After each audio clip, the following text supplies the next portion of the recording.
अ, नमस्कार दोस्तों। आप सभी का स्वागत है ट्राई एंड एरर एक्टिंग में। आज मैं आप सबके सामने एक बहुत ही महत्वपूर्ण एक कह सकते हैं उसको एक्टिंग टिप लेके आया हूँ। इसको ध्यान से सुनिएगा। देखिए, जैसे कि हमारे फौज में जो फौजी होते हैं उनका एक उनके पास उनके हथियार होते हैं, राइट। जैसे उनकी गन होती है, उनका मिलिट्री नाइफ होता है, उनके पास ग्रेनेड्स होते हैं। तो ये उनके क्या है, हथियार हैं। इसी तरीके से एक्टर के पास एक बहुत ही इंपॉर्टेंट चीज़ है जिसका वो बहुत ही ज़्यादा यूज़ करते हैं, राइट। उसके बिना एक्टर एक्टर नहीं है, ठीक है। वो क्या है, वो है उसकी आवाज़। तो एक एक्टर को अपनी आवाज़ में बहुत सारे इम्प्रूवमेंट करने होते हैं। अपनी आवाज़ में एक क्लैरिटी लानी पड़ती है जो कि नॉर्मली हम लोगों में नहीं होती। मतलब जो अगर आप जो एक्टर नहीं है ना, आम आदमी जो है, उसकी आवाज़ में उतनी क्लैरिटी नहीं होती है। वो जो शब्द जो बोलते हैं ना, हम अपनी आम बोलचाल की भाषा में उतनी क्लैरिटी से नहीं बोलते हैं, उतने शुद्ध किस्म के उच्चारण नहीं करते हैं।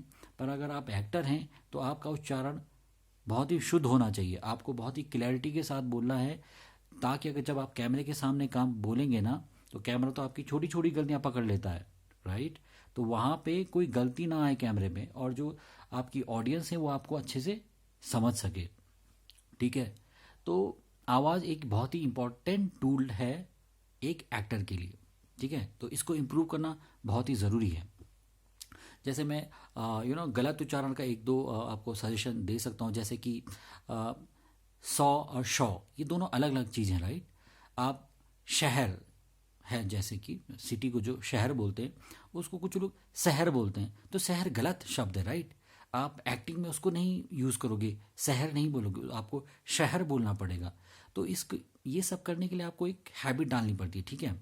उसी प्रकार से जैसे हम किसी को बोलना है, तू कहाँ जा रहा है, तू कहाँ जा रहा है, तो इसमें क्या है, बड़ा मैंने इतने फास्ट से बोला कि ये मे बी कैमरे के सामने अगर मैं इसको रिकॉर्ड करूँ तो क्या पता बहुत लोगों को तो क्लियरिटी से पता ना चलेगी, राइट। थिएटर में शायद कुछ लोगों को पता ही नहीं चले क्या बोल रहा है।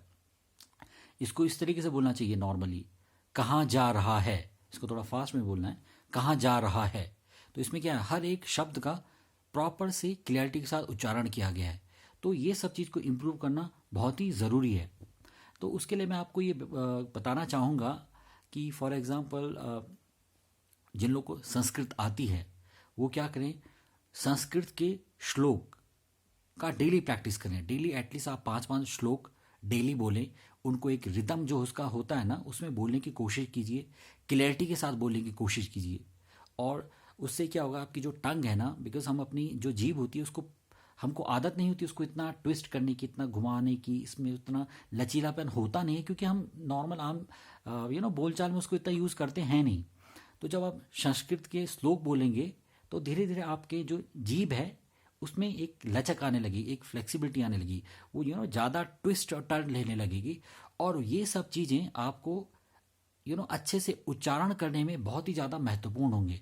तो मैं तो आपको सजेस्ट करूँगा कि आप संस्कृत का डेली 5-5 श्लोक बोलें, ठीक है। उनको अच्छे से उच्चारण करने की कोशिश करें और इसको लगातार करें। ये मतलब इसको अपना हैबिट बनाएं, क्योंकि आपका ये हथियार है जी। एक्टिंग करनी है तो आवाज़ आपका आपका कह सकते हो ये ब्रेड एंड बटर है, ठीक है। तो इसको आप अपने रेगुलर डे टू डे की लाइफ में इसका यूज़ करें। संस्कृत पे फोकस करें, उसको एकदम श्लोक डेली बोलें। तो वो तो हो गई एक बात। हाँ, जिन लोगों को संस्कृत बिल्कुल नहीं आती है वो क्या कर सकते हैं, इंग्लिश इंग्लिश में के काफ़ी टंग ट्विस्टर्स होते हैं, उनसे भी आप इम्प्रूव कर सकते हैं। इसी प्रकार से उर्दू के भी टंग ट्विस्टर्स होते हैं, उनको भी आप यूज़ कर सकते हैं अपने अपना उच्चारण इम्प्रूव करने में, ठीक है। तो ये मैं आपको 3 मैंने चीज़ें बताई हैं जिनका आप यूज़ कर सकते हैं। बट बेस्ड ऑन माई पर सॉरी पर मैं अपने एक्सपीरियंस के हिसाब से कहूँगा कि आप संस्कृत पे ज़्यादा फोकस कीजिए, क्योंकि उससे क्या होगा, आपको बहुत सारी हमारी जो साउथ की जो भाषा हैं उनको बोलने में भी आपको मदद मिल सकती है। क्योंकि यार एक्टर हो तो न जाने कब आपको कहाँ से काम मिल जाए। और इनफैक्ट इससे आपको फॉरेन की भाषाएं सीखने में भी काफ़ी हेल्प मिल सकती है, ठीक है।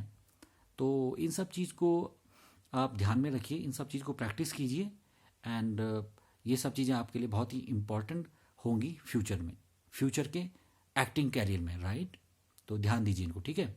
और कोई भी सवाल हो तो कमेंट बॉक्स में सवाल पूछिए, मैं डेफिनेटली उनका जवाब दूंगा। और प्लीज़ दोस्तों, चैनल को सब्सक्राइब कीजिए और वीडियो को लाइक कीजिए अगर पसंद आए तो। और कुछ अगर ना पसंद आए तो प्लीज़ वो भी लिखिए, उसका भी पता चलना चाहिए क्या चीज़ नहीं पसंद आ रही है। ठीक है, थैंक यू, बाय बाय।